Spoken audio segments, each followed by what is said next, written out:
Once upon a time, the world was cruel, and there was a witch who knew it well, and so she sold her heart to build a house in the woods where the world would never find her. At first, she would let no one into her fortress. But in the long march of days, a strange thing happened. In her own cold and spiteful way, the witch made a friend, and then another, and then several more, until her house was teeming with colorful faces and complicated lives. The house would come to be known as Yazeba's Bed and Breakfast, and it would last for a very long time. Yazeba's Bed and Breakfast is a tabletop RPG by Possum Creek Games, published in 2023, created by J Dragon and M. Vaselek. If you're familiar with Wanderhome, which I reviewed on this channel a little while back, then Possum Creek Games and J Dragon will sound familiar. And in fact, this game is very familiar in spirit to Wanderhome, although instead of cozy cottagecore introspection while on a journey, you're doing cozy slice of life stuff in a Studio Ghibli style bed and breakfast run by an eccentric witch. Long story short, this game is crafted in the tradition of very light mechanics and very heavy empathetic storytelling, which in itself is neither here nor there, but the magic of this game comes in how it's presented and how varied and interesting the mechanics are. Also, the whole game is presented as a campaign of sorts, for lack of a better word. Maybe you could describe it as a chaptered saga, where characters and even the witch's house itself evolves over the course of the story. And you chronicle this story in a ledger, either in the form of a blank notebook, online in some document, or in an official blank game ledger. In this video, I want to walk you through the contents of the main book, as well as show you the contents of the very impressive physical box set. But first, let's look at all of the inspirations listed at the end of this book. If this list of media is stuff that appeals to you, then you pretty much have to check out this game. The RPG inspirations, like Chubo's marvelous wish-granting engine by Jenna Moran, or Dream Askew, Dream Apart by Avery Alder and Benjamin Rosenbaum, definitely show up in Yazeba's collaborative, story-driven approach, where character growth and shared storytelling take precedence over any kind of strict mechanics. In fact, Avery Alder actually provided game design consultation for this game. The philosophical touchstones, from Bernard de Koven's The Well-Played Game to Isamu Noguchi's Playground Designs, reflect this sort of guiding belief that play should be organic, engaging, and accessible, with a focus on experience over competition. The Poetics of Space by Gaston Bachelard, in particular, speaks to Yazeba's intimate, transformative spaces that reveal hidden layers as players interact with them. We'll get to those spaces later in the video. In literature and visual storytelling, works like The Moomins, Wind in the Willows, and The House in the Cerulean Sea are narratives that value kindness, curiosity, and whimsical exploration. There's this pervasive innocence and warmth that makes Yazeba's Inn feel comforting and familiar, a place for characters, and I think more importantly, players, to find acceptance. Visual and cinematic references, Howl's Moving Castle, The Owl House, and Foster's Home for Imaginary Friends, contribute a magical, surreal energy, blending the extraordinary with everyday life. And the game's physical setting, grounded more or less in the real-life Hudson Valley and Catskill Mountains, places it in a world that feels familiar yet fantastical, where the tranquil landscapes invite adventure and introspection. This geographic choice reflects Yazeba's ability to make each moment of play feel like a cozy escape into an enchanting, layered world. If these influences resonate with you and your players, then Yazeba's Bed and Breakfast can act as a real gathering place for kindred spirits. Okay, so the core premise here is that you play as a resident or a guest of a cozy, mystical bed and breakfast owned and operated by a grouchy old witch who secretly has a heart of gold. It's nominally set on the east coast of the US, you know, Hudson Valley and all that, but there's absolutely nothing tying you to that region of the world. It could really be anywhere, and it's the 20th century, so no one is buried in their cell phones or the internet, and while inside the house, it is always September 15th. You can play as anyone you want, but the game has a small cast of 6 residents of the inn who you can use as a springboard and change however you wish, as well as 8 starting guests who you can play as if you want. Then as you continue playing, you eventually unlock about 40 more guest characters who you can interact with as NPCs or assume as player characters. Almost all of the characters have a unique journey that you can try to complete, but the 6 residents actually have an extensive sequence of journeys. We'll look at one example of each of these character types. As far as what you're supposed to actually do in this game, the little adventures are just called chapters, and they are divided into early, intermediate, and late chapters, and cross-divided into different play modes and moods as shown here. You can actually play this game by going down the line and running each chapter in a row, and in the course of doing so, you will complete the journey of a number of characters and fill the house up with mementos, which in turn unlock more guests and features of the house. As rules light and airy as this game seems to be on its surface, I've never actually seen such an intricately interlocked progression system that weaves pre-generated character progress with the progress of the setting itself, which is exclusively the house. In some ways, it feels like a little cottagecore video game RPG that you can't stop playing for 2 days straight because you want to unlock everything. But this game is actually very far removed from a video game because the rules are so soft. You see it stated a lot in RPGs these days where the authors assure you that you can change the rules in order to ensure that everyone at the table is having fun.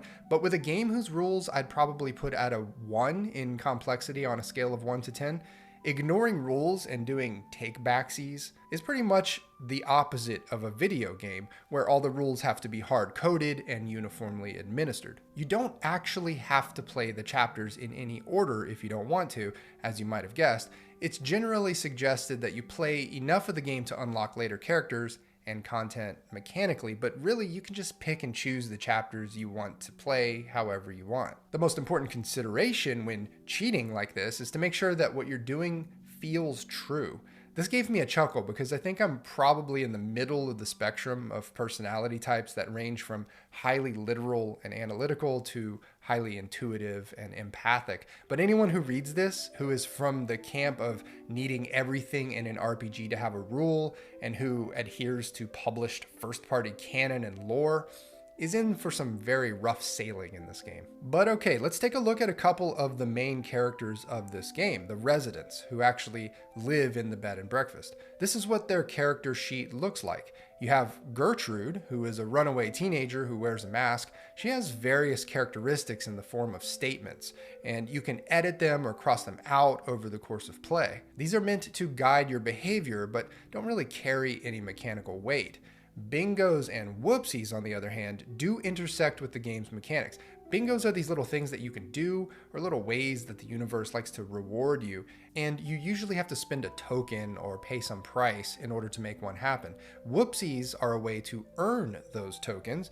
These are little faults or negative features or tendencies of your character. This section here is a sort of doodle section, and it's different for each character. In Gertrude's case, it's just coloring in or defacing these hearts. You just sort of do it in a way that you think best reflects her progression. And finally, at the bottom, you have her journey, where over the course of multiple sessions, you will aim to fill each of these in. Once all of them have been accomplished, in this case at least, you unlock the Gertrude's bookcase shelf and take on a new journey. I have to jump ahead a little bit to show you what Gertrude's bookcase is. This is one of 13 places in the house that you slowly unlock and fill with mementos in the form of stickers. First, you unlock the area itself by completing a journey or some other task. Then as you fill in sections, those in turn can unlock new sections and characters and do other things. The squares are generally harder to earn, whereas the circle-shaped sticker spots are easier. You largely earn stickers by having leftover tokens at the end of a session. As far as the next journey that you end up unlocking for Gertrude, it's called the Witching Path. Like I mentioned a minute ago, only the 6 resident characters and Yazeba herself have these more extensively described advanced journeys. But yeah, the Witching Path, like many places in this game, has a track that you slowly fill over time. Just about every track in this game is filled in a completely different way and leads to a unique conclusion. And I think that's a lot of what lends this game so much of its value. There is very little that is copy-pasted in this book. Every single track in this game, and there are dozens and dozens of them, is not only depicted uniquely, but actually tracks a different progression in a different way. Let's take a look at another one of the main characters that you can play, a resident named Amale. They have the same Facts About Me section, but written up in the style of programming code. Each time you fill up this track of 4 cells at the bottom, you will add a line of code or strike one out or edit one. And after every original line of code has been altered, you start the advanced journey called Error Code 13X. And after eventually finishing that journey, which involves changing Amale's bingos and whoopsies, you eventually advance to the next of their journeys. So that's what the residents look like. But again, the game comes with 8 starting guests and about 40 more that are eventually unlocked. And for the most part, their sheets look like this. You can see from the content that they are playable characters, since at the most fundamental level they have bingos, whoopsies, and a progressible journey, but they don't have advanced journeys like the residents. Instead, when completing their journey, they leave the inn as well as unlock some new character or nook or cranny to stuff mementos in. And again, every journey track and minigame in this game is different, which is a feature that makes this 504-page book a remarkable feat of creativity. Oh, by the way, this game is primarily composed of a book that is 504 pages long.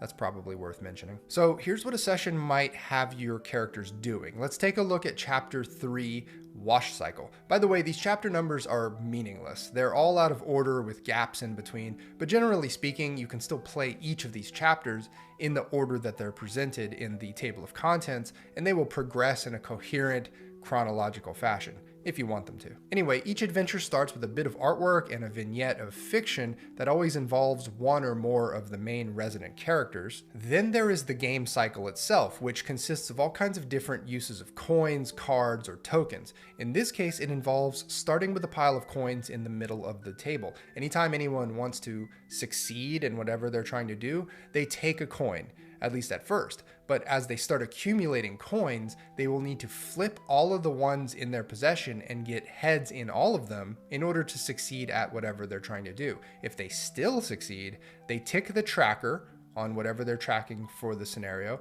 in this case, finishing loads of laundry for the house, and then they take another coin. If they fail, they still take another coin, but also do a whoopsie from their character sheet. At any point, a player can dump 5 coins onto another player and tick off another box in the laundry task tracker. There's also a secondary tracker here with this scenario where the runaway can potentially get so grossed out by the smell of the laundry that she becomes too overwhelmed to function, and the other characters have to help her recover with a bingo of theirs. Like I alluded to a minute ago, at the end of each of these chapters is what is called housekeeping. This is where you do upkeep on your character's journey tracks, as well as tally up any leftover coins, tokens, cards, or whatever else the minigame had you using.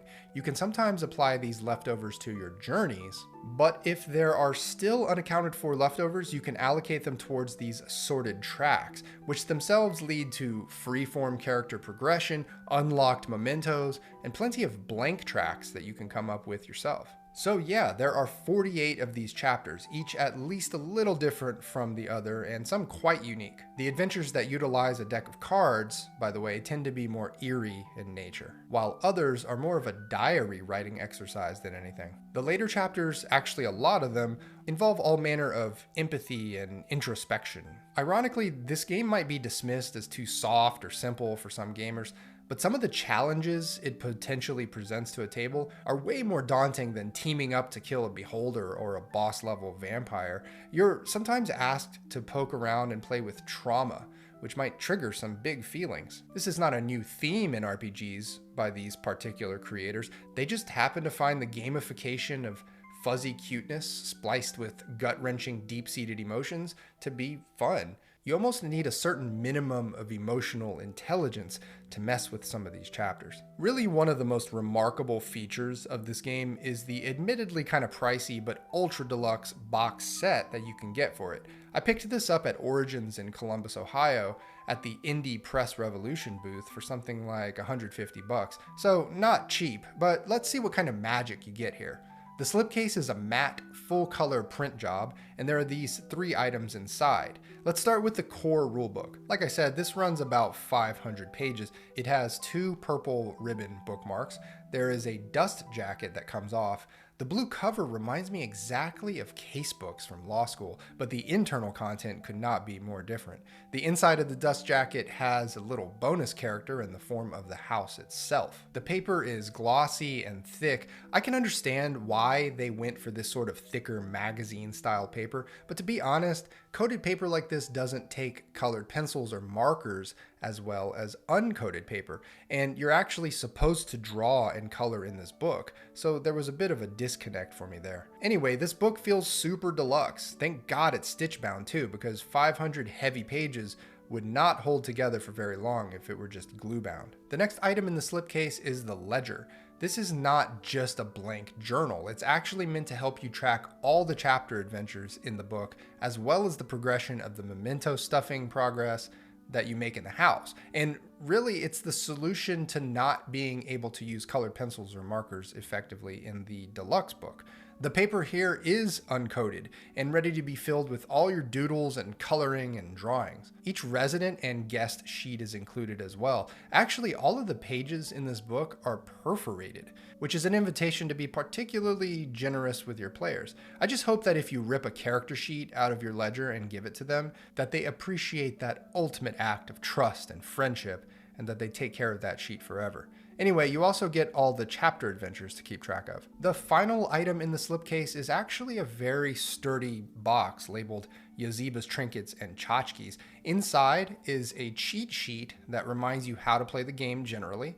Then there's a sealed envelope. That's not actually wax, it's like a soft silicone or something, so you won't actually break it and make a mess. Inside the envelope are some handouts that you can use with certain chapter adventures.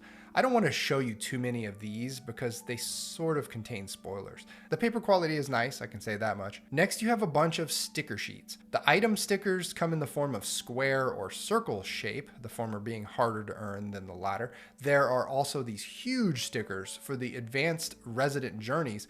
I guess these can be slapped onto a blank sheet of paper or into a blank journal after any of them have been unlocked. Really massive stickers. I guess my biggest question with any game that involves stickers is, what if I run out of stickers? Well, if you purchase this box set new from a primary retailer like Indie Press Revolution, you will get the digital version as well, which contains the stickers in PDF format. So you could print more of those on printable sticker paper.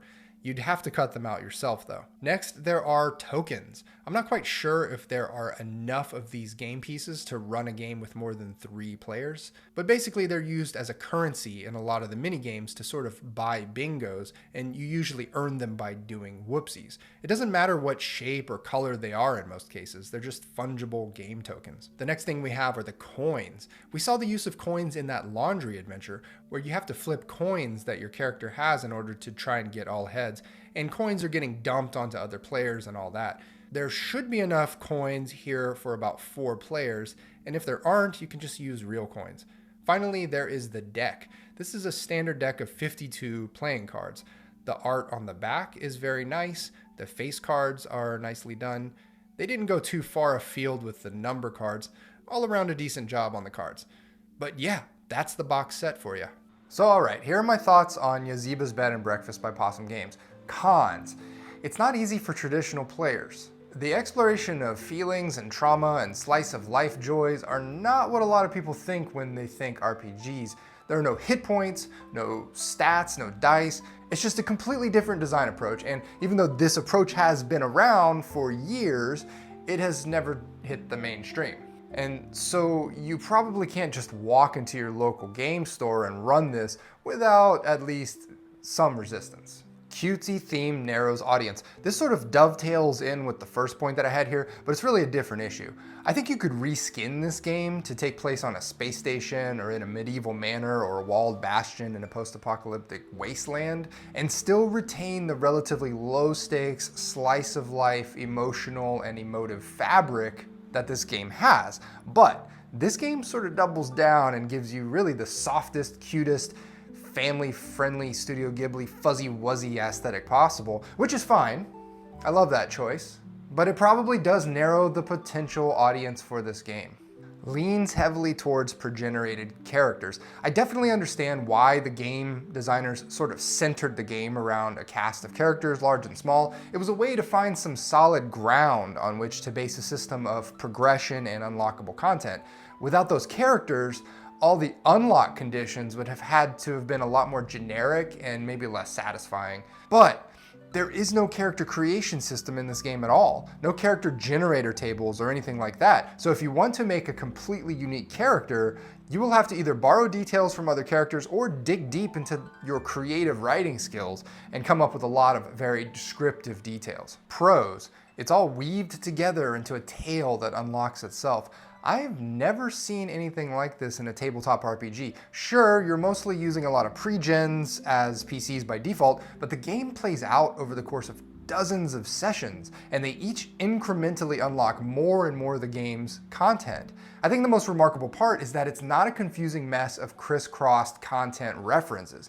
And not only is it simple and straightforward in presentation, you actually track your progress with stickers. It's as clever as it is cute. So much mechanical variety. The game is rules light almost to the point of absurdity, but on the other side of that same coin, the mechanics that the game do have are infinitely varied and interesting. And the only way that they could have offered so much mechanical variety with each journey and character is by having a rules light foundation. Exploration of soul and self. Like I mentioned, this isn't for everyone. I'm not even sure if it's for me personally. Although I have to say that I did get to enjoy a game of J-Dragon's Wanderhome. It was one of the most touching, heartfelt RPG sessions I ever had. I'm just not sure if it was something I'd want to play for months or years. I guess it all comes down to having the right group. But that's true of any RPG. It's just especially true of a game like this. Massive amount of playable characters. The dozens of characters and 50 or so playable adventures gives you enough content to play through for a full year if you played once a week. And by the time you've gone through all that, you could easily come up with new chapters for your table. The pages invite creativity. Between the character sheets and the adventure pages, there are so many places to just doodle, add stickers, scratch things out, and write new things. And paperclip index cards or sticky notes. The game is just a massive invitation to indulge in a scrap journal and diary, which is a joy from another hobby being imported into this one. I can't say that this is something that's never been done, but it's done rarely enough that I'm impressed and inspired by it. Physical box set is high quality. You saw the box set, it's nice. And it's really the full package when it comes to creating that scrap journal. What's nice is that it doesn't just give you a blank journal either. You get a very structured ledger to fill out, which of course allows you to keep your primo rulebook pristine and undefiled. So, Yazeba's Bed and Breakfast. It's a journey into the softer, often overlooked layers of what tabletop RPGs can offer. It's not about stats or loot, but about heart. It challenges us to shift our perspective on what it means to play. Its strength lies precisely in how it encourages players to explore vulnerability, empathy, and the hard-to-describe joy of everyday interactions. And it reminds us that a powerful story doesn't need high stakes to resonate. It only needs characters who feel real, and a setting with a sense of warmth, and moments that capture the honest, often chaotic but deeply human experience of just existing. So what do you think? Have you had a chance to visit Yazeba's Bed and Breakfast? If so, I'd love to hear how the game has touched your table. Links to everything are below. And as always, thanks for watching. See ya!